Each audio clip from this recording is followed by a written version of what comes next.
Amém, meus irmãos? Cumprimento todos vocês com a paz e a graça do Senhor Jesus Cristo. Amém? Hoje pela manhã foi ministrada a carta de 2 Coríntios, de Paulo a 2 Coríntios, e o nosso tema é uma continuidade da aula cedo. Nós estávamos falando sobre as questões do final dos tempos, sobre os sinais de falsos profetas e as grandes manifestações erradas que têm acontecido no nosso meio. Fico feliz que muitos irmãos aí estão participando, estão atentos, todo mundo já está pegando aí a manha de poder estar aprendendo, de poder estar manifestando o conhecimento, e tem agregado, meus irmãos, porque muitos irmãos agregam com a experiência que eles já tiveram, porque não é só eu ensinar, eu tenho que aprender com quem também teve alguma experiência, entendeu? Então isso fortalece cada um de nós. E você que tem aí a oportunidade de vir, venha para a escola dominical, na parte da manhã, às 9 horas, 10h30, o professor Caxias, ele já está liberando os alunos, amém? Porque o dia de domingo é dia do Senhor, dia de você estar na igreja e de passar com a sua família, de fazer as obras do Senhor. Abra sua Bíblia aí em 2ª carta de Paulo aos Coríntios, no capítulo 10. 2ª carta de Paulo aos Coríntios, no capítulo 10. Nós vamos ler do versículo 1 até o versículo 5. E nós vamos ver como é que nós vamos lutar nesse tempo tão terrível que nós temos passado. Há pessoas, meus irmãos, que nesse tempo, nesse ano, estão enfrentando suas maiores lutas das suas vidas. Como é que nós vamos passar? Não vou dizer ileso, mas como é que nós vamos aguentar a pressão?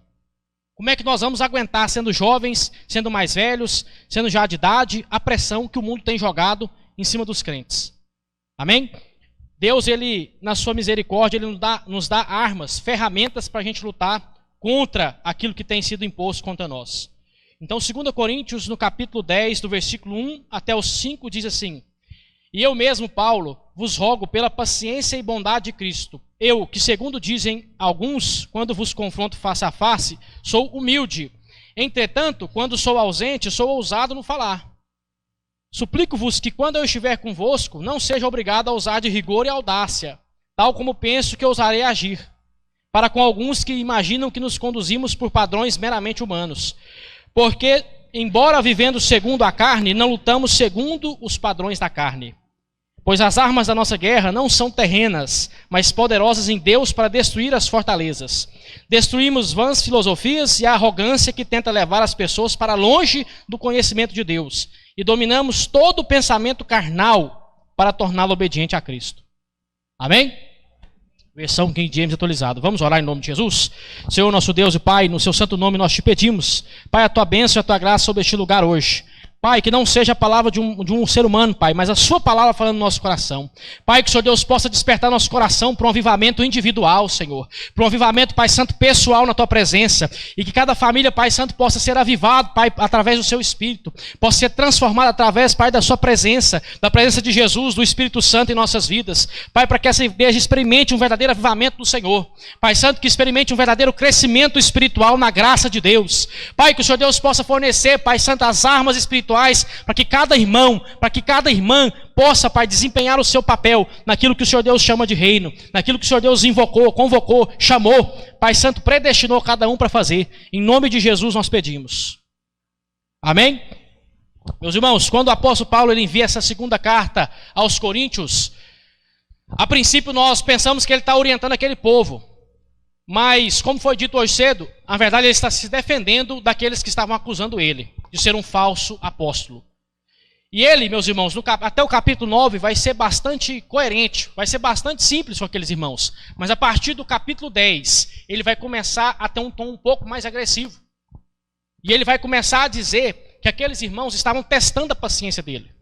Porque muitos estavam dizendo, não, Paulo não é um apóstolo, Paulo está de trairagem, Paulo está falando coisas que não são vãs somente. Ele está carregando vocês para uma coisa longe de Deus. Era essa a argumentação. Paulo não é apóstolo. Paulo não está desempenhando o papel de um pastor. E com isso, a igreja que ele fundou, que era a igreja de Corinto, estava se desviando da verdade da palavra de Deus. Então Paulo vai enviar essa carta para combater esses homens. E é por isso que quando você começa a ler, parece que ele está sendo arrogante. Ele fala assim, meus irmãos, quando eu estou longe, vocês me chamam de mal. Vocês falam que eu sou arrogante. Vocês falam que eu sou audaz. E quando eu estou perto, vocês me chamam de bonzinho. Eu vou mostrar para vocês o que é ser arrogante. Eu vou para vocês com o espírito de correção. Só que antes dele começar a corrigir, ele vai dar uma explicação para aqueles irmãos. Porque nós não militamos segundo a carne. Meus irmãos, e é aqui que eu vou começar a pregar. Quando você se torna um cristão, quando você coloca a sua fé em Jesus, a sua fé em Deus, não adianta você lutar nos seus próprios esforços. Você não vai conseguir absolutamente nada. Lutar nos seus próprios esforços é o quê? Tentar fazer o serviço que Deus faz. Não é você levantar cedo e ir para a escola estudar. Não é você levantar cedo e ir para o trabalho trabalhar. Isso é a sua função, é o seu trabalho, é o seu chamado. Não. É você tentar fazer aquilo que Deus tem que fazer. Ao invés de você lutar com Deus no Espírito, você está lutando com o braço da carne. E Paulo está dizendo para mim e para você no versículo 3, que embora eu e você vivemos num corpo mortal, feito de carne e osso, nós não militamos segundo os homens mortais. Nós não precisamos de armas físicas, porque Deus já disponibilizou para nós armas celestiais. Armas que vêm da presença dele. Então Paulo está dizendo para mim e para você, desista de lutar segundo o mundo. Zacarias capítulo 4, versículo 6, diz ao meu profeta, diz ao meu governador, não por força, nem por violência, mas pelo meu espírito. Não é pelo seu braço, é pelo espírito do Senhor. Não é pela minha força, é pelo espírito de Jesus Cristo. Não é pela minha capacidade intelectual, é pela dependência do espírito do Senhor. Não é pela minha capacidade financeira, mas é pela provisão do Senhor. Então, meus irmãos, muitos estão tentando lutar conforme as suas forças. E é por isso que muitos têm traspassado com muitas dores, tentando fazer o serviço que Deus faz, tentando tomar para si, nas suas mãos, as rédeas de Deus. É aquela conversa da pessoa que quer colocar Deus dentro de uma caixinha de sapato e falar para Deus obedecer o que ele está falando. E não é assim que funciona. A Bíblia diz em Eclesiastes capítulo 5 que Deus está no céu e eu e você está na terra. Por isso nós temos que saber o que estamos falando, saber o que estamos pensando com o Senhor. Ter a noção de que nós somos criaturas e não criadores. Essa é a primeira ideia. Paulo está dizendo para mim e para você, olha, saibam que vocês são seres humanos. Nós somos, meus irmãos, capazes de pensar, capazes de falar, capazes de agir. Tudo isso porque Deus fala, Deus te fez a imagem e semelhança dele. É por isso que você pode fazer tudo isso. Você fala porque Deus fala, você age porque Deus age, você tem força porque Deus é onipotente. Mas ele diz, olha, você é criado para a glória de Deus. Conforme 1 Coríntios 10. Então, o intuito da sua vida é dar glória ao Senhor. E quando você começa a tentar fazer com o seu braço, com a força da sua carne, a palavra do Senhor diz que você está tirando Deus do negócio. E quando eu e você tiramos Deus do negócio, nós vamos nos estribar sozinhos. Nós vamos tomar uma dianteira que talvez ela pode até dar certo. Pode até dar certo, mas o esforço vai ser muito maior. O cansaço, a fadiga vai ser muito maior do que confiar no Senhor, do que depositar no Senhor. E Paulo ele vai dizer que essas armas da nossa guerra não são terrenas. Meus irmãos, nós todos conhecemos as armas terrenas. As armas terrenas são o dinheiro, as armas terrenas são as pistolas, as munições, os tanques. As armas terrenas são os empregos, as armas terrenas são as opressões, os tratados políticos. Paulo está dizendo, nenhuma dessas faz o serviço de Deus. Nenhuma dessas armas consegue fazer o que Deus faz. Não se apoie nessas armas. Não se apoie naquilo que o mundo se apoia. O cristão não vive conforme o mundo. O cristão tem um outro tipo de vida, um outro tipo de pensamento. Você não anda conforme o mundo. 1 João capítulo 2, versículo 15, não ameis o mundo. Porque aquilo que está no mundo não vem do Senhor. Então você, meu irmão, você, minha irmã, tem um tipo de vida diferente. Ímpio não dá conta de orar, você consegue orar. Ímpio não dá conta de clamar, você consegue clamar. Ímpio não dá conta de entender as Escrituras, você entende as Escrituras. Você pega e você lê a palavra de Deus, você entende. Mesmo que seja pouco, mas o Espírito Santo ele comunica ao seu coração. Então essa é a diferença sua de cristão para aquele que está no mundo. Tu não vive conforme o mundo, você influencia o mundo. É você que é a luz do mundo, como está lá em Filipenses, reluza como um astro, como uma estrela, como um sol no mundo. Quando o mundo olha para você, ele está nas trevas, ele olha para você, ele vê um sol que clareia. Alguém que clareia, que dá um norte para ele. Porque porque você é um cristão. O Espírito do Senhor brilha na sua vida. Então nós não podemos lutar com as nossas armas carnais. Tem que desistir disso, desista disso. Ezequias, rei de Judá, ele tentou lutar com as suas armas carnais. Ele tentou comprar o rei da Síria. Ele mandou muitos quilos de ouro, muitos quilos de prata, mandou escravos. E o rei da Síria não aceitou nada daquilo ali. Mas no dia que ele dobrou os seus joelhos para orar, a palavra do Senhor diz que Deus interveio contra aquele povo. E salvou aquela cidade. E não só aquela cidade, mas toda Judá. Então Deus interveio naquele negócio. Porque Ezequias se lembrou de Deus. Lá em 2 Crônicas 14, quando Josafá, ele está numa situação, o rei Asa, está numa situação de vida ou morte com o seu povo, a Bíblia diz que ele clamou ao Senhor. E diz, ajuda-nos, pois, ó Senhor nosso Deus. E a palavra do Senhor diz que eles não precisaram levantar uma espada. Deus foi lá e venceu a luta por eles. Mas se Josafá tivesse tomado a luta para si, ele não tinha vencido. Então nós temos que parar de tomar a luta para nós e confiar no Senhor. E essas armas, meus irmãos, a palavra aqui é ferramentas. Deus te deu ferramentas para você trabalhar. Ferramentas para você poder crescer espiritualmente. Ferramentas para você poder aguentar a pressão do mundo nesse tempo. Você vive no fim dos tempos. Você vive na consumação do século. Você vive no tempo em que Jesus vai voltar. É esse o tempo em que você vive. É no tempo em que você vai ver Jesus vindo dos céus, com poder e grande glória. A palavra do Senhor está dizendo para mim e para você, que quando acontecer aqueles sinais, Mateus capítulo 24 e 25, se prepare, porque o dia do Senhor está chegando. E a pressão está aumentando. O dia do Senhor vai chegar. E a Bíblia diz lá em Lucas 21, do 34 a 36, que o único que vai ficar de pé é aquele que conseguir manter o coração firme na rocha do Senhor. Veja bem, a ira de Deus não vem sobre os crentes. A ira de Deus não vai pegar os crentes. Vai pegar aqueles que não estão debaixo da presença do Senhor. Mas eu e você, nós temos uma missão. Manter debaixo da presença do Senhor. E para isso Ele nos deu ferramentas. E mais. Você não se coloca no mundo para usar essas ferramentas. Você não usa como o mundo, você usa como o Senhor mandou. E Ele diz mais, que essas ferramentas nossas, essas armas nossas são poderosas em Deus. A palavra é dunamis, é um poder explosivo. É um poder que as pessoas têm que ver. As pessoas vão ver Deus na sua vida. Vai ver Deus na sua vida. Vai de um jeito ou de outro. Se for para bem ou se for para mal. Se for para falar bem, para ser crente igual você, ou se for para te criticar. Mas ele vai ter que ver o Senhor agir na sua vida. Ele vai ter que ver o zelo de Deus na sua vida. Vai ter que ver o Espírito de Deus trabalhar na sua vida. E ele vai perguntar assim, o que você tem de diferente? E aí você vai pegar e falar, eu tenho isso aqui. A palavra do Senhor. Amém? Paulo diz que elas são poderosas para destruir fortalezas. Meus irmãos, algum crente aqui destrói fortalezas com o próprio braço? Porque destruir fortalezas dá muito trabalho. Mas a palavra do Senhor diz que você é poderoso para destruir fortalezas. Através das suas orações, através da sua paciência, através da cruz de Jesus Cristo. Você é poderoso para quebrar essas fortalezas. E ele vai dizer no versículo 5 que essas fortalezas são vãs filosofias, pensamentos errados do ser humano, pensamentos errados sobre Deus, pensamentos errados que estão dentro de nossas casas, escolas que nós estudamos, lugares que frequentamos, lugares onde trabalhamos. A palavra do Senhor diz que você tem poder para destruir vãs filosofias. É aquele irmão que nunca teve contato com o Evangelho, quando ele tem contato com você, que é um senhor, uma senhora, um irmão, uma irmã, uma pessoa que tem conhecimento de Deus, ele começa a entender quem Deus é de verdade. Quando ele olha para você, ele começa a entender quem Deus é de verdade. Porque ele vê que você tem um estilo de vida totalmente diferente daquilo que o mundo tem.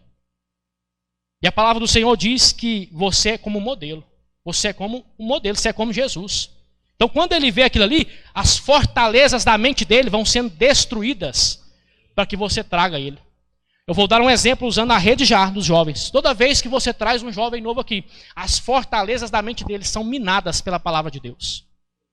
E Deus vai trazendo ele para próximo de Jesus. Amém? Vou dar um exemplo, porque é onde nós vemos a maior quantidade de visitantes. Os meninos são animados para trazer o pessoal. Né? Amém? Glória a Deus. Então, quando você traz, você está colocando ali naquele coração, naquela vida, quebrando as fortalezas dele. Você está sendo um agente de Jesus na vida dele. Você está sendo uma pessoa guiada, você está sendo um profeta na vida dele, levando a palavra do Senhor para ele. Então você precisa entender isso. As armas que Deus te deu são poderosas para destruir as vãs filosofias e a arrogância do ser humano. Veja bem, você não quebra só o pensamento dele, você quebra a arrogância dele de achar que não precisa de Deus. Porque todos nós, meus irmãos, a não ser aqueles que nasceram num lar cristão, que tiveram essa bênção, antes de conhecer Jesus, não tinham o mínimo de ideia de quem Jesus era. Antes de conhecer o Senhor da palavra, não tinha um mínimo de ideia de saber quem que o Senhor da palavra era. Então, quando você tem contato com o Senhor, a sua arrogância, o nosso pecado é quebrado. A nossa situação de pecado contra Deus é quebrada. A gente costuma dizer que quando a pessoa é cheia do Espírito Santo, a primeira reação que ela tem é chorar pelos pecados dela. É se quebrantar na presença de Deus, é se dobrar diante de Deus. Porque ele vai reconhecer a grandeza de Deus. A arrogância leva para longe de Deus, Paulo está dizendo. Mas o quebrantamento leva para perto do Senhor. Um coração quebrantado e humilde não desprezarás o Senhor, ó Deus. Então o cristão, ele é marcado por um comportamento humilde. Mas não é a humildade que o mundo prega, de chinelo e short. Não é isso. É a humildade que Jesus prega. Mateus capítulo 5, versículo 3. Os pobres de espírito, porque deles é o reino dos céus. É aquele que sabe que precisa de um salvador. É aquele que sabe que precisa de alguém para salvá-lo. É aquele que entende disso, que sabe isso. E ele diz mais, que essas armas são poderosas para dominar o pensamento dos outros, para trazer para Cristo. O seu poder que você possui é poderoso para trazer outras pessoas para o Evangelho. Irmão, mas eu nunca dei conta de pregar. Mas você já pensou quantas pessoas você conseguiu alcançar através das suas orações? Você já parou para pensar que talvez hoje no mundo o Senhor tenha respondido a sua oração e convertido alguém através da sua oração? Tem ajudado alguém através da sua oração, do seu clamor? Deus é poderoso para dominar todo o pensamento carnal e levá-lo a Cristo. Afinal de contas, nós também fomos dominados e levados a Jesus. Então Deus é poderoso. Se Ele trouxe nós que éramos pecadores, Ele pode trazer os outros que também são. E nós só vamos ter um avivamento individual e coletivo se nós nos colocarmos diante do Senhor com essas armas. E quais são essas armas? A primeira e mais importante de todas as armas é a cruz de Jesus. Sem a cruz de Jesus Cristo, meu irmão, minha irmã, você não vai a lugar nenhum. Eu e você não vamos a lugar nenhum. Nós não vamos dar um passo à frente. Porque a palavra do Senhor diz que na cruz de Jesus, Ele consuma todas as coisas. O cristão, ele precisa retornar à cruz de Jesus. A palavra do Senhor diz que quando você crê no Senhor, você não simplesmente crê em alguém que está no alto. Você crê em alguém que desceu daquele alto e foi crucificado numa cruz por você. E derramou o seu sangue por você. E morreu pela sua vida. E ressuscitou pela sua vida. E está assentado à direita de Deus pela sua vida. E é por conta disso que você está aqui hoje dando louvor ao Senhor. A Bíblia vai dizer que a cruz, lá em Colossenses capítulo 1, é tudo sobre todos. Porque Ele está acima de todos. Jesus está acima de todos. Deus achou Ele por direito para ficar acima de nós todos. Filipenses no capítulo 2, ele vai dizer que Jesus está além dos anjos, além dos homens, além da criação. Porque Ele morreu na cruz, com vida perfeita, sem pecados, sem problemas, sem dissimulações, sem heresia, sem nada, para que eu e você pudéssemos ter vida. Então, quando você estiver passando por um problema, uma pressão, o primeiro lugar onde você tem que correr é para a cruz. Corra para a cruz. Se você não correr para a cruz, a coisa não vai funcionar. A palavra do Senhor diz que Pedro, ele negou Jesus por 3 vezes antes que o galo cantasse 2. E a palavra diz que ele ficou com um grande remorso e arrependimento, a ponto dele voltar a pescar. Tinha 3 anos que ele não pescava, ele voltou a pescar. E a palavra do Senhor diz que ele ficou agoniado, a ponto dele nem estar vestido. E a palavra do Senhor diz que quando Jesus apareceu na praia para eles, a primeira coisa que ele fez, quando ele viu que era Cristo, foi se atirar na água e ir nadando, para pedir perdão e correr para a cruz, e correr para Jesus, correr para o sacrifício. Então corra para Jesus. Cristão, você precisa aprender a correr para Jesus. O seu Deus é Jesus. A sua confiança tem que estar em Jesus. A sua fé é firmada em Jesus. Porque se a sua fé não está firmada em Jesus, o que é que ele diz lá no Sermão do Monte? Aquele que confia em mim e pratica as minhas palavras é como uma casa que foi firmada sobre a rocha. Vem o vento, vem a chuva, vem a tempestade e bate na casa e a casa permanece de pé. Então você só vai permanecer de pé se você crer na cruz. Se você correr para a cruz. Quando alguém já está há muito tempo sem correr para a cruz, ele necessita retornar para Jesus. Confessar os seus pecados. Voltar ao Senhor que um dia te chamou. E retornar aquilo que Deus tinha chamado. Salmo capítulo 51, a palavra do Senhor diz que Davi cometeu um adultério, um assassinato, uma formação de quadrilha e uma ocultação de pecado. A palavra diz que ele ficou quase um ano sem falar com o Senhor. E Deus deu uma advertência a ele através de um profeta. E a palavra do Senhor diz que a primeira coisa que ele fez foi dobrar os joelhos no chão e correr para a cruz. Senhor, tem misericórdia de mim, não retira de mim o teu espírito. Davi não pediu o reino, Davi não pediu o dinheiro, não pediu os filhos, não pediu as mulheres. Davi pediu para que Deus não tirasse a sua presença. Davi pediu para que Deus não tirasse a presença dele. Sabe por que ele pediu isso, meus irmãos? Porque ele sabia que o que ele tinha feito errado era grave. Ele sabia que o pecado dele era grave. Ele sabia que o pecado dele era passível de Deus mandar um juízo sobre ele. Mas ele sabia que também o mesmo Deus que podia dar a correção, podia dar a misericórdia. E é isso que acontece. A palavra do Senhor diz que apesar de ele ter perdido aquele filho, passa um pouco, Deus dá para ele Salomão, o maior rei da Bíblia depois dele. A Bíblia diz que a bênção foi extraordinária sobre ele. Mas ele teve que se arrepender, ele teve que voltar para Jesus, ele teve que voltar para a cruz. Então o crente, quando ele está longe da presença do Senhor, ele precisa retornar. Ele precisa voltar. Ele precisa se arrepender, olhar para si, 2 Coríntios 13:5, testar a si próprio, para ver se permanece na fé. Para ver se está na fé. Olhe para dentro de si mesmo, meu irmão. Olhe para dentro de si mesmo, se tu estás na fé. Precisa ser feito isso com constância. Porque o ser humano, a sua mente divaga muito facilmente. Nós muitas vezes ficamos preocupados com o que está acontecendo de fora. Ficamos preocupados com o que está acontecendo no trabalho. Ficamos preocupados com o que está acontecendo em casa. Com as pessoas que estão ao nosso redor. Com aqueles que nós temos de família que amamos. E muitas das vezes, nós deixamos isso nos afetar. E nós afastamos da cruz. Não afasta a cruz. Fica bem pertinho dela. Fica bem pertinho de Jesus. O discípulo amado, João, era aquele que estava pertinho de Jesus na cruz. O discípulo que Deus amava, que Deus entregou o Apocalipse para ele, é aquele que estava ao pé da cruz. Então fique perto da cruz. Fique perto de Jesus. Confie no Senhor. A segunda coisa é a palavra do Senhor. Nós precisamos, como crentes, estar armados da palavra do Senhor. E eu vou te dar um motivo do porquê. Porque Satanás vai te tentar na palavra do Senhor. Meu irmão, me dá um exemplo. O maior exemplo que eu tenho está lá em Mateus capítulo 4. Quando Jesus ele foi batizado por João, ele saiu para o deserto para ser tentado. E o diabo tentou ele, foi com o quê, meus irmãos? Foi com a palavra do Senhor.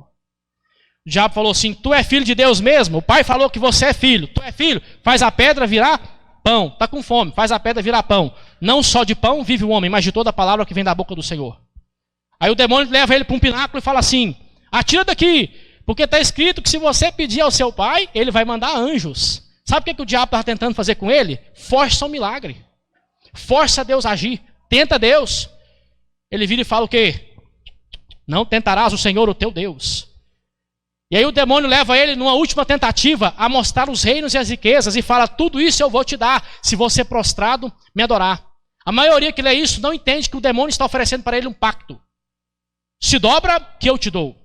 Se dobra que eu te faço famoso. Eu penso dentro do seu interior, Jesus olhou para ele e falou assim, isso aí tudo é meu. Isso aí tudo é meu. Fui eu quem criei, fui eu quem fiz.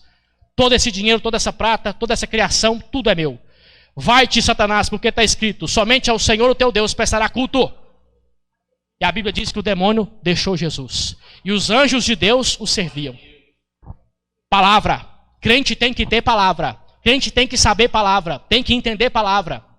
Meu irmão, precisamos compreender a palavra, porque a palavra é o seu alicerce. A palavra é aquilo que vai te manter alimentado. A Bíblia é o que vai te manter fiel ao Senhor. Se o cristão ele abandonar a palavra de Deus, daqui a pouco, meus irmãos, o inimigo vai pegá-lo. Não é daqui a um ano, é daqui a pouquinho.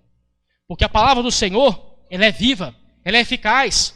Só que se eu e você não temos a palavra do Senhor, nós estamos mortos. Consuma da Bíblia. Pegue um livro dos Salmos e consuma dos Salmos. Pegue o livro de Provérbios e consome de Provérbios. Pegue os Evangelhos e consome ele. Engole ele. Alimenta-se do Evangelho, alimenta-se de Jesus. Aquele irmão que tem medo do Apocalipse, do livro de Apocalipse, abra o livro de Apocalipse e leia ele. Seja cheio da presença de Deus, porque lá tem os maiores atos de louvor de Deus. Apocalipse, o personagem central é Jesus. Não é eu e você, não é o mundo, é Jesus. Não é anticristo, não é besta. Não é marca da besta, é Jesus. Jesus é o personagem principal. Engole a palavra. recita a palavra, canta a palavra, como foi cantado aqui. Escolha hinos que cante a palavra, escute o que a palavra fala. Tem gente, meus irmãos, que a inteligência visual dele não é boa. Às vezes ele precisa escutar para poder aprender. Tem uns que precisam escrever para aprender. Então escuta a palavra de Deus. Coloque um hino que fala da palavra de Deus. Canta a palavra de Deus. Como é que está lá em Efésios capítulo 5? Pregava na minha ficha ontem. Está lá, fale a uns aos outros com hinos, cânticos e louvores espirituais, a fim de que vocês fiquem avivados. Louvores, falar, proclamar. E a terceira arma, ela vem dessa segunda. Creia nas promessas de Deus. Se você ler palavras, do começo ao fim, do Gênesis até o Apocalipse, está recheado de promessa para mim e para você. Se você é um leitor da palavra, leia e agarra as promessas. Quais promessas ele fez? Quais promessas ele nos deu? Ele é seu pastor, ele não vai te faltar. Ele vai te guiar em verdes passos. Ele é uma torre forte para os que nele confia. Ele é uma fortaleza. Ele lembra dos que clamam a ele. Ele não deixa o pobre desamparado. Ele não deixa aquele que está agoniado desamparado. Ele vive com o quebrantado. Ele é pai dos órfãos e das viúvas. Ele é o Senhor que provê. Ele é o Deus que te cura. Crê no Senhor Jesus Cristo, será salvo tu, tua casa e aqueles que crêem no Senhor. Creia no Senhor, reaviva as promessas de Deus no seu coração, meu irmão. Reaviva as promessas do Senhor no seu coração, minha irmã. Aquilo que você não cria, volte a crer. Volte a buscar. Volte a colocar-se na presença de Deus. A promessa do Senhor, ela não morre, ela não falha, porque Deus não morre e Deus não falha. Aquele que prometeu, ele é fiel para nos cumprir. Meus irmãos, eu vou dar um testemunho meu próprio. Lá em Mateus capítulo 8, do versículo 5 ao 13, você vai ver aquela aquela história do centurião de Cafarnaum. Que ele foi a Jesus e ele estava com um escravo. Ele estava com um escravo, morrendo. E ele fala, Senhor, diz somente uma palavra. Que tudo isso vai passar. Que tudo isso vai embora. Que tudo isso acaba. O servo é curado. E eu estava lendo aquela passagem, meus irmãos, e eu estava com uma situação muito terrível. Pandemia, tudo fechado. Não tinha como trabalhar. E eu ainda ia ser pai e desempregado. Então eu comecei a clamar naquilo ali. Falei, Senhor, diz somente uma palavra. Diz somente uma palavra. E a minha prova vai passar. Diz somente uma palavra. E a minha prova vai passar. E Deus me prosperou naquele tempo. Deus me prosperou naquele momento. Porque eu criei na promessa do Senhor. Eu invocava sobre a minha vida. E Deus faz. Não porque Ele é obrigado, mas porque Ele te ama. E Ele te guarda. Amém? A próxima arma é a oração. Agora, meus irmãos, eu vou gastar um pouco mais de tempo na oração. Você só vai ser avivado de verdade se você orar. Você só vai ser avivado de verdade se você buscar ao Senhor. Sabe por quê? Porque eu ler a palavra de Deus não me garante que eu conheço o Deus da palavra. Garante que eu conheço Bíblia, mas não garante que eu tenho experiências com Deus da Bíblia. Mas a oração vai garantir que você tem experiências com o teu Pai, que é o Deus da Bíblia. Você ler palavra não significa que você está colocando em prática, mas você orar, você vai colocar em prática. A oração é o motor da igreja. O motor da igreja não é a energia elétrica, não é a instrumentação, não é eu pregar bonito, não é eu pregar melhor, não é eu cantar melhor. O motor da igreja é a oração. A oração. Veja todos os feitos da Bíblia. Veja Abraão, aonde ele parava, ele fazia um altar para o Senhor e invocava ao Deus de Abraão. Porque o Deus era só dele, só ele que conhecia Deus naquele momento. Depois passou o seu Deus, o seu filho Isaac. E depois o Deus, o seu neto Jacó. O Deus de Abraão, de Isaac e de Jacó. E aonde eles paravam, eles faziam um altar ao Senhor para adorá-lo. Para orar, para invocá-lo. Agora eu fico pensando como que aquele povo via que Abraão era doido. Porque todo mundo fazia um altar e botava uma estátua em cima. E Abraão ficava conversando com nada. Já pensou? Abraão ficava conversando com um monte de pedras. Invocando a Deus. E a palavra do Senhor diz que Abraão era amigo de Deus. Diz que Abraão era profeta de Deus. Porque tinha um relacionamento com Deus. Porque orava ao Senhor. Se você não buscar em oração, se você não reavivar o seu espírito de oração, o seu motor vai cansar. A sua alma vai cansar. E as tribulações vão te pegar. A minha maior reclamação na minha casa, Não é estar faltando dinheiro. Não é estar faltando isso e aquilo outro. É, eu não tenho orado como eu orava. Eu não tenho falado com o meu pai como eu falava. Eu não tenho dobrado os meus joelhos como eu dobrava. Dobre os seus joelhos e clame a Deus. Dobre os seus joelhos e reaviva o seu espírito de oração. Irmão, pelo que eu vou orar? A minha casa só tem 4 pessoas. Então, se você gastar 5 minutos, já são 20. Depois você pega o mapa mundo e vai orando para cada país. Dá 1 hora de oração tranquilo. Busque a Deus. Mantenha o seu espírito de oração no seu trabalho. Irmão, não posso orar em voz alta, porque senão o patrão vai danar comigo. Então, ore em espírito, dentro de você, falando com o Senhor. Agradecendo pelo que está acontecendo, pelos livramentos que Deus tem dado, e pedindo por aqueles que estão perto de você. Na escola, se você está ali e você não pode orar porque você vai ser repreendido, vai ser perseguido, comece a orar por aqueles que estão perto de você.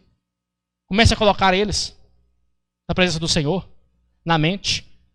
Irmão, mostra para mim uma passagem na Bíblia que funciona, isso funciona. Neemias capítulo 1, diz que ele olhou para o governador falou com ele levantou o olho para o céu e voltou para o governador. Naquele momento ele falou assim, Senhor Deus do céu, grande e terrível, me abençoa. E a palavra do Senhor diz que o rei fez exatamente o que ele tinha falado. A palavra do Senhor diz que Deus abriu as portas para ele. Apenas uma oração. E ele nem abriu a boca, foi só com a cabeça. Então, esse é o poder que você tem de orar. A palavra do Senhor diz que um outro homem, sozinho, ele sozinho, por 3 anos e meio, fez parar de chover. E a Bíblia diz em Tiago, capítulo 5, no versículo 17 e 18, que ele era homem como eu e você. Tinha fraquezas como eu e como você. E a palavra diz que ele orou e parou de chover. Depois ele teve que orar 7 vezes para voltar a chover. E a palavra diz que nesse meio tempo ele ainda pôs fogo no molhado. Então ore. A oração de um justo pode muito ter sua eficácia. Retorne a sua oração. Retorne o seu momento de íntimo com Deus. Retorne a sua oração secreta. Aquele que tem muito tempo que não ora, volte a orar. Deus está te chamando a orar. Levante os motores da oração. Irmão, o diabo vai ficar furioso comigo. Deixa ele ficar furioso. Dobre os seus joelhos e volte ao Senhor.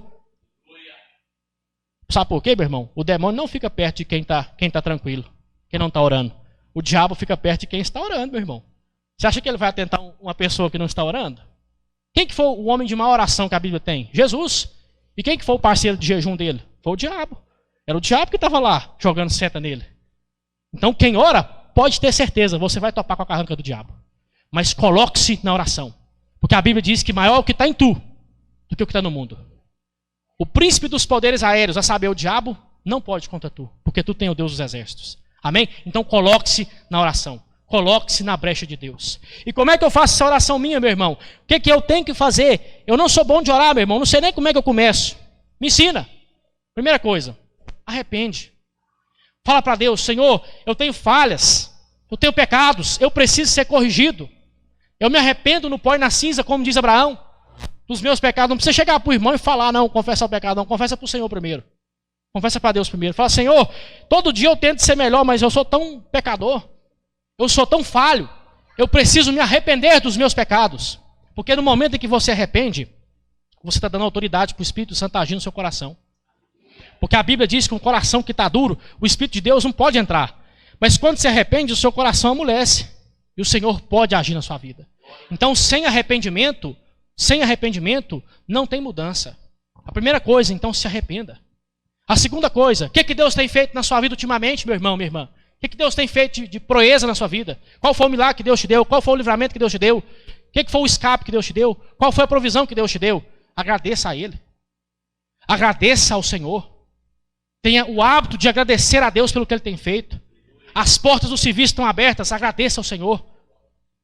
A casa está correndo tudo bem, agradeça ao Senhor. Não, tudo bem, agradeça ao Senhor, porque estão todos bem de saúde, estão todos bem inteiros. Agradeça a Deus pelo que Deus tem feito. Sabe por que nós, muitas das vezes, meus irmãos, nós não agradecemos pelas coisas mínimas? Porque o mínimo, a gente só vai ver que ele não é mínimo quando ele tiver falta. A gente só vai dar falta do básico o dia que o básico faltar. Aí a gente lembra de agradecer ao Senhor pelo básico. Mas lembre-se de agradecer pelo básico. A Bíblia diz que quando Jesus pegou o cesto de pães e os 2 peixes, 5 pães e os 2 peixes, o que ele fez? Ele agradeceu ao Pai. E enquanto ele agradecia, o pão era rasgado e multiplicado. Então, agradeça ao Senhor. Porque enquanto você está agradecendo, enquanto você está adorando a Deus, com o seu louvor de agradecimento, Deus está multiplicando, Deus está entrando com a providência. Creia nisso. Creia nisso. Porque Deus, a Bíblia diz que Deus, ele não gosta daquele que é ingrato. Deus não atende aquele que é ingrato. Mas aquele coração que é grato, que é agradecido ao Senhor, pode ter certeza que Deus está lá, ó, com os ouvidos para ouvi-lo. Pode ter certeza. A oração pode ser a mais simples possível, mas Deus vai escutar. Terceira coisa, louvor a Deus. Você louva a Deus? Você exclama seu amor a Deus? Salmo capítulo 18, eu te amo, ó Senhor, minha fortaleza, tu és o meu rochedo, a minha rocha, em ti, Senhor, eu confio. Tu louvas ao Senhor? Eu te amo, Senhor, minha fortaleza. Sabe por que Davi era diferenciado? Porque ele inventava moda com Deus. Eu te amo, Senhor, tu és minha fortaleza, o meu escudo, a minha defesa, o meu baluarte, o meu exército. Ele inventava moda. Ele elogiava Deus até daquilo que não era. Porque Deus merece o seu louvor. Não é nós que temos que ser louvados pelo que nós somos. Não, deixa as pessoas falar. Você é bom, deixa a pessoa falar. Deus é quem tem que ser louvado. Deus é quem tem que ser engrandecido. A confissão de fé batista diz que Deus é digno de todo louvor. Por quê? Porque a Escritura diz que Ele é digno de honra, louvor, poder, domínio pelo século dos séculos. E nós precisamos louvar esse Deus. A cristandade do século 21, ela agradece pouco e louva menos ainda. Ela agradece pouco e ela faz louvor menos ainda. E quando eu falo louvor, não estou dizendo cantar. Estou dizendo entoar que Deus é poderoso sobre a sua vida. Sabe, meus irmãos, a palavra do Senhor diz que Josafá ele foi para uma batalha e ele disse que ele ia perder, porque o exército dele tinha desvantagem de 3-1. E ele, ao invés de começar a chorar, ele passa a louvar a Deus, dizendo que Deus é grande, que Deus é poderoso. E a Escritura diz que aquele exército que não tinha chance nenhuma de vitória, venceu aquela guerra sem levantar uma espada, por conta do louvor a Deus. Entoe louvores ao Senhor. Faça um estandarte na sua casa para Deus. Você é o estandarte. Você é o louvor a Deus. A sua vida é louvor a Deus. Creia nisso. Quarta coisa, intercessão. Quero dar um foco sobre isso aqui. Intercessão. Meus irmãos, a sua casa, a sua família necessita da sua oração. Os seus filhos necessitam da sua cobertura espiritual. O seu pai, a sua mãe necessita da sua intercessão. Você precisa entender que essas pessoas precisam de você. As pessoas precisam da sua oração. Sabe por quê? Porque talvez na sua casa só você conhece Jesus. Talvez na sua casa só você que conhece o caminho da cruz. Talvez na sua casa você está lá, ó, casado, como era o caso da minha casa, você é casado, mas o seu cônjuge não conhece Jesus. E você é a pessoa que vai interceder por ele. 1 Coríntios capítulo 7 diz que o marido é santificado pela esposa que conhece Jesus, quando ele não é crente. E a esposa que não é crente é santificada pelo marido que é crente. E os filhos são tornados santos por conta disso. Está vendo o impacto do crente dentro de casa? Do cristão dentro de casa? Você santifica a sua casa através da sua presença. Você é um baluarte dentro da sua casa. Uma coluna. Interceda por eles. Rogue ao Senhor por eles. Confesse o pecado deles. Fala que você ama eles. Fala que Deus tem que salvá-los. Sabe por quê? Porque só o Senhor pode salvar. Quer provar que Deus salva? Quando a gente dobra o joelho, a gente não fala assim, eu queria tanto que o fulano convertesse. Converte o fulano. Converta o fulano. Converta o Beltrano. Transforme a vida do ciclano. Então ore pelo Beltrano, pelo fulano e pelo ciclano. Coloque eles na sua oração, na sua lista de oração. Os cristãos têm que interceder.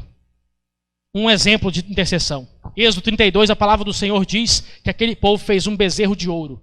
E Deus ia acertar as contas com aquele povo. A palavra do Senhor diz que antes de sair daquele monte, Moisés dobrou os seus joelhos ali. E ele começou a clamar ao Senhor. E a palavra diz que Deus desistiu do juízo que ia lançar. E a palavra diz que ele retornou Moisés àquele povo. E fez aquele povo perambular pelo deserto 40 anos. Até aquele povo entrar na terra. Mas a oração de Moisés funcionou. A oração daquele homem de intercessão por aquele povo funcionou. Quinta coisa. Pedido. Isso aqui nós somos bons, né? Pedir para Deus. Pedir para Deus nós somos bons. Pedir para Deus nós somos nota 10. Né? Peça para Deus. Mas peça conforme Tiago capítulo 1. Pede com sabedoria. Porque Deus vai te dar. Porque Deus vai te dar. Não pede para usar nos seus próprios benefícios. Pede para usar nos benefícios do reino do Senhor. Pede para usar na causa do Senhor. Porque você, meu irmão, você é um soldado de uma causa, de um quartel. Você é um soldado de um exército. Ele está dizendo que você faz parte de uma milícia aqui. Você está alistado no exército do céu. Então peça para a causa que você defende. Peça, mas pode pedir com gosto, pode pedir grande, porque o seu Senhor, o celeiro dele nunca fale. O céu nunca entra em crise. Pode pedir com fé, porque Deus vai te responder. Lembre-se, arrependimento, agradecimento, louvor a Deus, petição, intercessão. É o que nós temos que orar. É o que nós temos que fazer. Primeiro para nós, depois para o próximo. Porque você tem que olhar para si mesmo também. Aquele que está de pé, cuide para que não caia. Quarta arma, a sua paciência. A sua paciência é uma arma. Por conta, meus irmãos, da nossa sociedade hoje, ela ser muito acelerada, muito tecnológica, aonde as coisas acontecem num piscar de olhos. Se eu quiser falar com qualquer um dos irmãos, é só eu pegar o zap e mandar uma mensagem. Aí o dia que o irmão vê, a hora que a irmã vê, vai me responder. Mas Deus não funciona assim. Deus não trabalha assim. Muitas das vezes o Senhor gasta tempo comigo e com você. Então a paciência é um fruto do Espírito Santo em nosso coração. A paciência é uma arma. Sabe por que ela é uma arma do cristão? Porque enquanto eu e você estamos orando, nós estamos colocando nas mãos do Senhor. E quando o homem trabalha, só o homem trabalha. Mas quando o homem ora, Deus trabalha. Então eu e você precisamos entender que nós temos que colocar na mão do Senhor. E ter paciência. Meus irmãos, quanto tempo? Aí é você com o Senhor. Amém? Uns é instantâneo. Alguns é 3 anos e meio. Outros são 20 anos. E outros são 40 anos. Amém? Mas o Senhor nunca deixa com as mãos abanando. Deus vai, porque o Senhor é fiel. Se Deus te chamou para o exército, é porque o sangue de Jesus está sobre a sua vida. Amém? Então levante-se, ore, busque e proclame a palavra de Deus. E uma última arma, meus irmãos. Caso você cometa algo de errado, caso o seu coração se desvie da verdade do Senhor, é o sangue de Jesus. Esta talvez seja a arma para nós crentes principais quando nós cometemos um erro. Quando nós estamos longe da presença do Senhor. Clame ao sangue de Jesus. Não somente à cruz, mas ao perdão pelo sangue de Jesus. Clama pela transformação de Jesus. Clama para que Jesus possa produzir o fruto do Espírito na sua vida. Clama para que Jesus possa trabalhar por meio do seu Espírito na sua vida. Para que mortifique o pecado. Para que mortifique o eu carnal. Porque o eu carnal não entra do céu. O eu carnal não vai habitar na região celestial. Quem vai habitar é o seu eu espiritual. É o seu eu renovado. É a sua vida renovada. É a minha vida renovada em Jesus. É o meu coração renovado em Jesus. Clame pelo sangue de Jesus. Clame pelo sacrifício de Jesus. Clame por aquilo que ele fez na cruz. A maioria dos cristãos não tem clamado ao sangue de Cristo. Não tem buscado ao sangue de Cristo. Irmãos, busque a presença do Senhor. Esteja diante do Senhor. Coloque-se diante do sangue de Jesus. Sabe por que o sangue de Jesus é importante? Se você observar a Arca da Aliança do Antigo Testamento, as Escrituras Sagradas dizem que Deus pedia para Moisés colocar as 2 tábuas dentro da arca e colocar o propiciatório por cima da arca. O propiciatório é uma grande bandeja no qual o sangue era despejado. E quando aquele sangue era despejado, Deus não via o pecado do seu povo. Deus não olhava para o pecado do seu povo com ira. E ali era apaziguado o seu pecado. Só que no Novo Testamento, nós não temos arca. Nós não precisamos de candelabro de ouro. Nós não precisamos de pão da proporção. Sabe por quê? Porque nós temos o sangue de Jesus. E quando Deus olha para você, Ele vê você que é a Arca da Aliança, com as tábuas da lei lá dentro, cobertas pelo sangue de Jesus. É por isso que quando Ele olha para você, Ele diz que você é filho de Deus. E não mais um qualquer. Amém? Você é filho do Senhor e não mais um qualquer. O sangue de Jesus está sobre você que é a arca. Amém? Vamos orar em nome de Jesus?